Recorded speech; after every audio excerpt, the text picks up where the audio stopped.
ఇటీవల పార్లమెంటు ఆమోదం పొందిన వక్ఫ్ సవరణ చట్టం 2025 అమల్లోకి వచ్చింది. మేరకు మైనారిటీ వ్యవహారాల మంత్రిత్వ శాఖ నేటి నుంచి ఈ చట్టం అమల్లోకి తీసుకొస్తున్నట్లు నోటిఫికేషన్ జారీ చేసింది.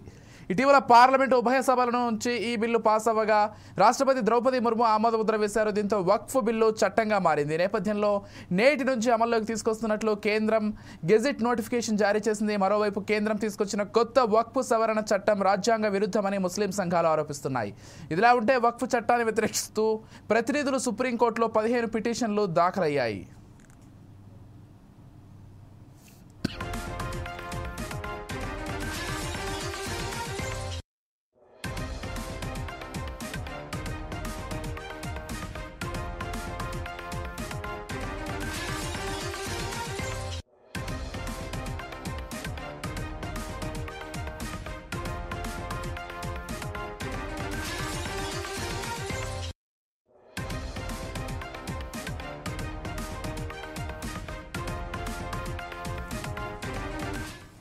రైట్, ఇక వక్ఫ్ సవరణ చట్టం తర్వాత ఈ రోజు నుంచి అమలులోకి వస్తున్నట్లుగా మనకు సమాచారం అంతా. ఈ అంశానికి సంబంధించి మరింత సమాచారం ఇచ్చడానికి మా ఇన్పుట్ ఎడిటర్ శ్రీనివాస్ సిద్ధంగా ఉన్నారు. చెప్పండి శ్రీనివాస్.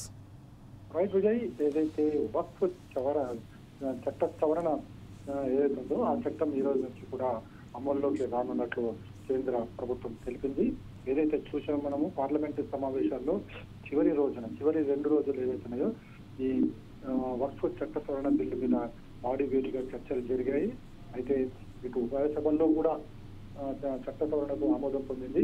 ఎన్డీఏ ప్రభుత్వం ఏదైతే ఈ చట్ట సవరణ తీసుకొస్తూ బిల్లు ప్రవేశపెట్టిందో దాని మీద అటు లోక్సభలో కూడా విపక్షాలు ప్రభుత్వానికి వ్యతిరేకంగా ఓటు వేయడం జరిగింది. అదేవిధంగా రాజ్యసభలో కూడా ఇండియా కూటమంతా కూడా ఎన్డీఏకి వ్యతిరేకంగా ఓటు వేయడం జరిగింది. అయినప్పటికీ కూడా అక్కడ బిల్లు అయితే పాస్ కావడం జరిగింది. పాస్ అయిన బిల్లును వెంటనే రాష్ట్రపతి పంపించారు. రాష్ట్రపతి నిన్న కాక మొన్న దీనికి సంబంధించి ఆమోద ముద్ర కూడా వేయడం జరిగింది.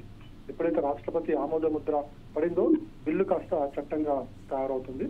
సో ఈ చట్ట సవరణ ఏదైతుందో వచ్చిన కొత్త చట్టం ఏదైతుందో వక్ఫ్ చట్టాన్ని ఈ రోజు నుంచి కూడా అమల్లోకి తీసుకొస్తున్నట్లు స్పష్టం చేయడం జరిగింది. అంటే దీని ప్రకారం చూసుకుంటే కనుక వక్ఫ్ చట్ట సవరణ తర్వాత ఇక ప్రభుత్వం నేరుగా ఈ వక్ఫ్ భూములకు సంబంధించి ఎటువంటి అభ్యంతరాలు ఉన్నప్పటికీ నేరుగా వచ్చి పరిష్కరించుకునే ఛాన్సెస్ ఎక్కువగా ఉన్నాయి. ఏదైతే ఇప్పటి వరకు కూడా దేశంలోనే అత్యధిక భూములు కలిగిన సంస్థగా 3వ సంస్థగా 9 లక్షల ఎకరాల భూములు కలిగిన సంస్థగా వక్ఫ్కు ఒక ప్రత్యేక స్థానం ఉంది.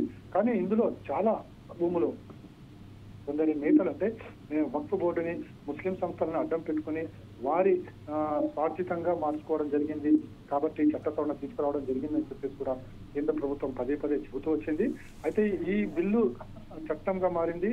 ఇక అమలు కాబోతున్న నేపథ్యంలో ఇప్పుడు ప్రతి భూమిని కూడా ఇప్పుడు ప్రభుత్వం దాన్ని దగ్గరుండి చూస్తుంటే ఉంటుంది. ఎందుకంటే ఇప్పుడు కూడా కేవలం వక్ఫ్ బోర్డు మాత్రమే దీనికి సంబంధించి పూర్తి అధికారాలు ఉండేది. కానీ ఇక్కడ నుంచి అలా ఉండబోదు. ఎందుకంటే ఖచ్చితంగా ప్రతి భూమికి సంబంధించి ప్రభుత్వానికి వివరణ ఇవ్వాల్సి అవసరం ఉంటుంది. అంటే వివరణ అంటే చాలా మంది కొన్ని ప్రభుత్వ సంస్థలకు సంబంధించిన భూములు కావచ్చు, రైల్వేలకు సంబంధించిన కావచ్చు, ప్రైవేటు వ్యక్తులకు సంబంధించిన భూములు కావచ్చు, అదేవిధంగా దేవాలయాలకు సంబంధించిన భూములు కావచ్చు, చర్చలకు సంబంధించిన భూములు కావచ్చు, లేదా సిక్కులకి ఇతర మతస్థులకు సంబంధించిన చాలా భూములు వక్ఫ్ భూములంటూ ఈ ఇంతకాలం కూడా దాన్ని స్వాధీనం చేసుకుని వక్ఫ్ బోర్డు ఎంజాయ్ చేస్తూ వచ్చింది. కానీ ఇకపై అలా కుదరదు. అదేవిధంగా ఏవైతే ఇప్పుడు కూడా తన స్వాధీనపరుచుకుందో ఆ భూములన్నిటి మీద కూడా మళ్ళీ తిరిగి రివ్యూ చేసే ఛాన్సెస్ ఖచ్చితంగా ఉన్నాయి. ఎందుకంటే ఈ భూములన్నిటి మీద కూడా చాలా మంది తమ భూములుగా పేర్కొంటూ వచ్చారు. సో అన్ని ముఖ్యంగా చూసుకుంటే కనుక ఏదైతే పురాతన కాలానికి సంబంధించిన భూములు ఏవైతున్నాయో అవి దేవాలయాలకి రాజులు మహారాజులు ఇచ్చిన విరాళాలుగా ఇచ్చిన ఉంటాయి, దాన ధర్మాలు చేసిన ఉంటాయి. వాటన్నిటిని కూడా వక్ఫ్ తన ఆధీనంలో తీసుకుందని చెప్పేసి ఇప్పటివరకు ఆరోపణలు ఉన్నాయి. సో వీటన్నిటిని కూడా ఇక సరిదిద్దే కార్యక్రమం కొనసాగుతుంది. ఖచ్చితంగా ఏవైతే వాటికి చెందుతాయి.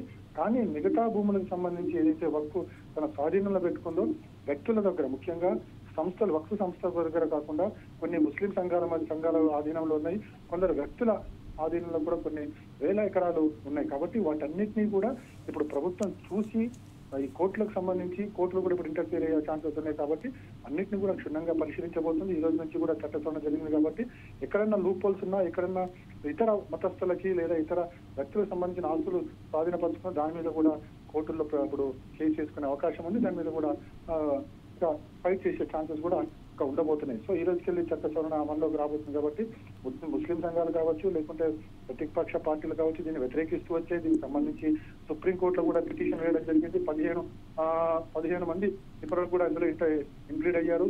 సో సుప్రీంకోర్టు కూడా కేంద్రానికి నోటీసులు పంపించింది. దీనికి సంబంధించి చట్ట సవరణ కాపీలను కూడా అందించాలని చెప్పేసి కూడా ఆదేశాలు జారీ చేయడం జరిగింది. సో ఇవన్నీ కూడా చట్టం తన పని తాను చేసుకోబోతుంది అన్న విధంగా చట్ట సవరణ జరిగింది. అది పని జరిగిపోతుంది. సుప్రీంకోర్టుకు సంబంధించి సుప్రీంకోర్టు ఏవైతే ఆదేశాలు ఇచ్చిందో ఆదేశాలకు అనుగుణంగా కేంద్ర ప్రభుత్వం కూడా కాపీలను అందజేయబోతుంది. Vijay, right, thank you Srinivas.